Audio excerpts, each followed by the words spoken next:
correto você chegar lá na rua e dar marmita. Aquela guilhotina lá, da Maria Antonieta, será que ainda está em bom estado? Olá, eu sou Keila Ribeiro, este é o Em Voz Alta e eu quero começar este vídeo agradecendo aos amigos que curtem, que compartilham, que dão força para esse trabalho e pedir para que continuem, por favor, fazendo isso, porque é a única maneira desse conteúdo chegar a mais pessoas. Vivemos numa batalha contra algoritmos e algoritmos só vêm em números, não conteúdo.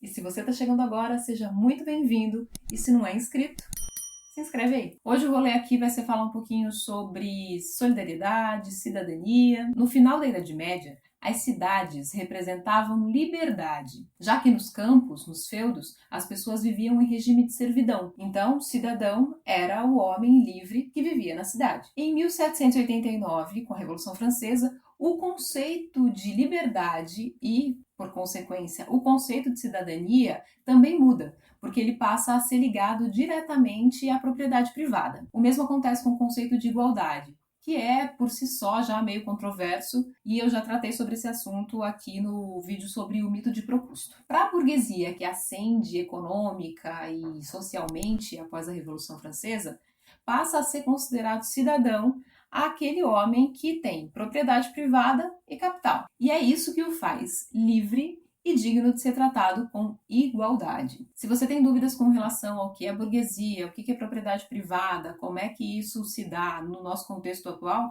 eu vou deixar um vídeo aqui da Sabrina Fernandes, onde ela vai falar disso com bastante propriedade. Foi só no século XX que as pessoas começaram a se dar conta de que esse conceito estava já um pouco ultrapassado e que talvez fosse hora de reinterpretá-lo, de ressignificá-lo. E esse processo se deu através da classe trabalhadora, que se movimentou para que esse conceito de cidadania se ampliasse para todos. Todos? E vou voltar um pouquinho lá para a Revolução Francesa, onde foi a reboque dela que foi promulgada a Declaração Universal dos Direitos dos Homens.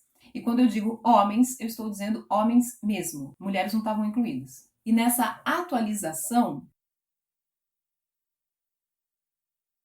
na prática, mulheres, homens pretos, mulheres pretas, LGBTQIA+, não estão incluídos dentro do conceito de cidadania, uma vez que não têm acesso aos mesmos direitos que os homens brancos. Mas, de qualquer maneira, foram conquistas importantes porque coloca como cidadão qualquer homem que, como outros homens, construa o mundo humano, material e simbólico em que vivem. Trocando em miúdos, cidadão é o cara que age e cujas ações modificam a sociedade em que ele vive. Ser cidadão é ser sujeito e não objeto. E aqui vale a pena destacar também que ser sujeito é diferente de ser indivíduo. Cidadão não, engenheiro civil formado, melhor do que você. A gente paga você, filho. Essa criatura que acha que ser chamado de cidadão é uma ofensa e que só porque o marido dela tem um diploma universitário de engenheiro civil, ele está acima do fiscal, que naquele momento representa a lei, essa pessoa realmente não merece ser chamada de cidadã. Ela é, quando muito, um indivíduo. E numa sociedade de indivíduos e não de sujeitos, o individualismo é o que vai imperar. E a gente vê isso muito claro nas falas das Barbies fascistas, que são uma caricatura nojenta da elite brasileira, quanto dessa parcela da classe média iludida que acha que um dia vai ascender ao nível delas. Hello, hein? Esses dois episódios são a prova de que o capitalismo nos transformou nessa sociedade decadente que não consegue conter os seus instintos, não consegue ser humana, não consegue ser solidária e nem cidadã. Tudo voltando ao normal, graças a Deus.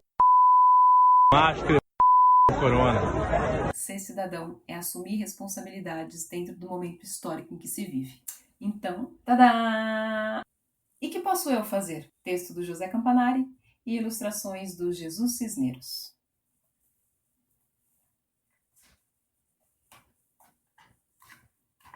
No quarto andar de um edifício sem elevador, de um bairro com ruas ajardinadas, de uma dessas cidades atulhadas de gente, vive o Senhor X.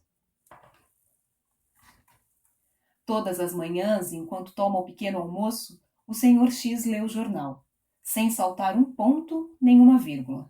Algumas notícias não lhe movem uma pestana. Outras fazem-lhe cócegas e muitas dão-lhe arrepios, desde o dedo gordo do pé até a ponta do nariz. Nessa altura, o corpo enche-se-lhe de preocupações.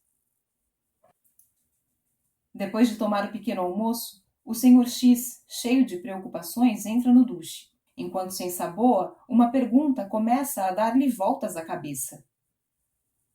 E que posso eu fazer? Quando sai do banho, cheio de preocupações, e com a pergunta a dar-lhe voltas à cabeça, espreita pela janela para ver como é que está o tempo. Mas a pergunta tapa-lhe os olhos, mete-se-lhe no nariz, entra-lhe pelas orelhas e o Sr. X não consegue ver, nem cheirar, nem ouvir. Então o Sr. X fecha a janela e veste-se com esforço. Tão cheio de preocupações está que a roupa lhe fica um pouco apertada. Finalmente sai de casa e vai de carro para o trabalho. Durante todo o dia, o Sr. X é incapaz de se concentrar. Cheio de preocupações e com a pergunta a dar-lhe voltas à cabeça, é difícil fazer as coisas bem. Quando acaba de trabalhar, regressa à casa e depois de jantar vai para a cama. Às vezes, as preocupações não o deixam dormir. Uma noite, depois de lavar a louça, cheio de preocupações e com a pergunta a dar-lhe voltas à cabeça, o Sr. X sentou-se a ler no sofá. E tão cansado estava que adormeceu com a boca aberta. A pergunta viu o buraco e entrou timidamente, só por curiosidade. Depois de se passear pela garganta e de brincar com a campainha, acomodou-se-lhe na língua e ficou ali toda a noite.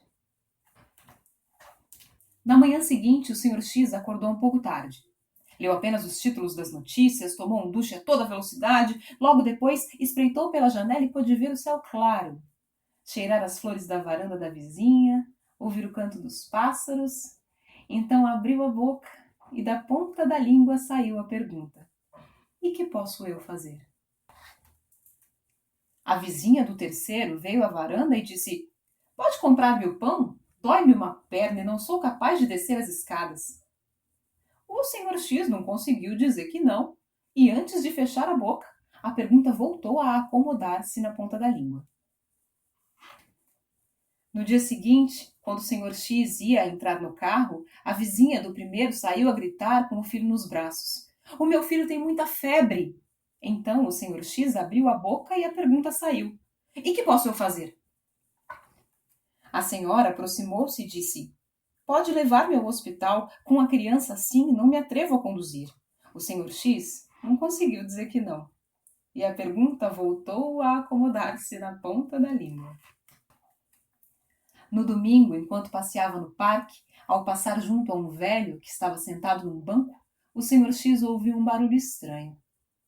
O velho olhou-o e disse: é o meu estômago. Há dias que uiva como um lobo, mas não tenho nada para lhe dar. O Sr. X, que já sabia o que tinha na ponta da língua, abriu a boca e a pergunta saiu com força: e que posso eu fazer? O velho sorriu, primeiro com os olhos, depois com a boca e disse: podes convidar-me para comer. O Sr. X achou que era boa ideia e foram para casa para preparar uma boa refeição. Desde então, todas as manhãs, enquanto toma o pequeno almoço, o Sr. X lê o jornal, sem saltar um ponto nem uma vírgula. Algumas notícias não lhe movem uma pestana, outras fazem-lhe cócegas e muitas dão-lhe arrepios, desde o dedo gordo do pé até a ponta do nariz. Mas o seu corpo já não se enche de preocupações, porque sabe que na ponta da língua tem a pergunta disposta a sair. Também sabe que sempre que a pergunta sai da sua boca, alguém lhe responde. Eu adoro esse livro, eu já mediei ele muitas vezes e eu estava aguardando para um momento mais leve, mas eu acho que esse momento não vai chegar tão cedo. Aí quando eu tirei ele aqui da estante para reler e tal, eu encontrei um post-it dentro. Peraí que eu vou pegar. E nesse post-it tem uma frase do Tiago Ávila, que tem um canal aqui no YouTube também, E ele sempre usa essa frase: a grande batalha do nosso tempo chegou. E qual vai ser o meu papel nessa batalha?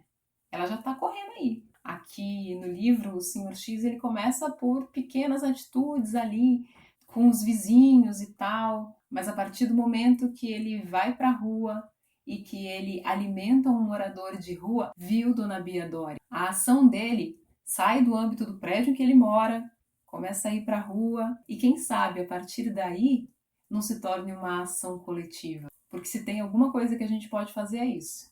É ser cidadão, é ser solidário. Eu sou Keila Ribeiro, em voz alta.